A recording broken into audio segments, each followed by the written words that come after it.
transition to the All-Star game. Just very quickly wanted to touch on the All-Star game.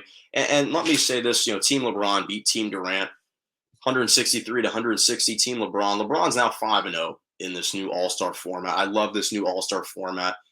And I have to give credit to the NBA, and I've always given them credit for their creativity, their open-mindedness, and kind of their progressive outlook when it comes to trying new things, adopting new tournaments, new styles, new formats. And we saw that not only with with not only the game, but also the broadcasts. They had two different streams going on, a more traditional broadcast with Kevin Harlan, Reggie Miller, and Dwayne Wade. And then they had kind of this unorthodox color commentary heavy coverage with the Inside the NBA crew. And it was kind of akin to the ESPN Monday Night Football. You had the traditional broadcast and then the Manning cast, two different broadcasts covering the same game, but different styles. And I kind of like that they had that with the NBA. And then obviously this format, I think, is just fantastic because you have not only more incentives for the athletes, because at the end of each quarter, the first three quarters, the team who wins gets to donate $100,000 to a charity of their choice.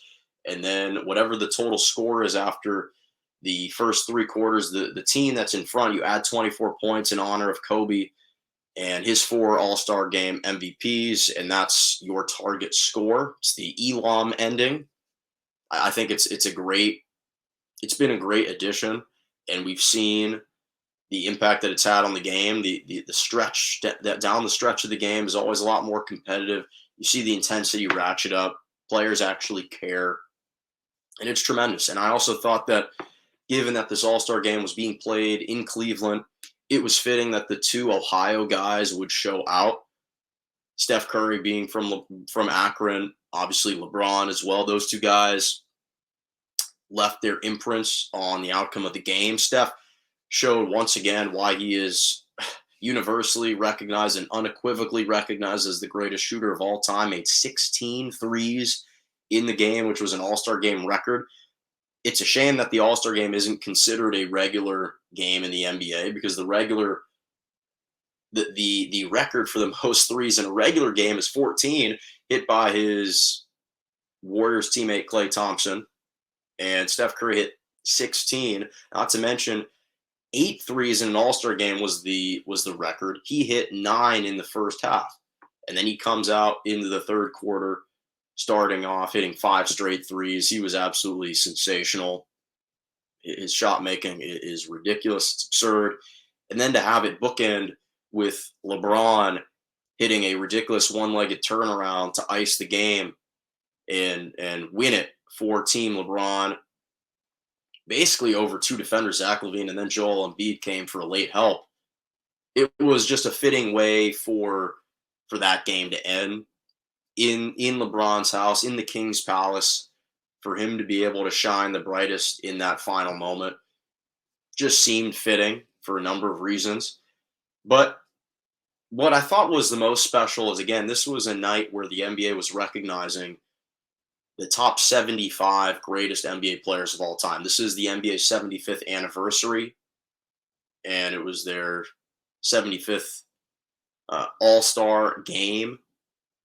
And for them to recognize the NBA's greatest 75 players during the halftime celebration and ceremony, it was extremely moving, extremely powerful.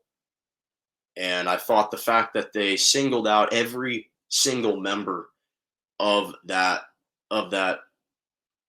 hallowed group, I thought was extremely touching. They literally singled out every single one of them, divided them up into positions, called them up onto this little ring and this 2-leveled kind of floor, like podium thing. And I thought that it was extremely touching. You could see how heartfelt it was for the players to be mentioned in that class like that. Was extremely special. And it kind of gave me goosebumps, really, just to see all those guys return, no matter what their age was, to see them return and be in person, be there in attendance. There were so many of them in attendance Obviously, many were not available.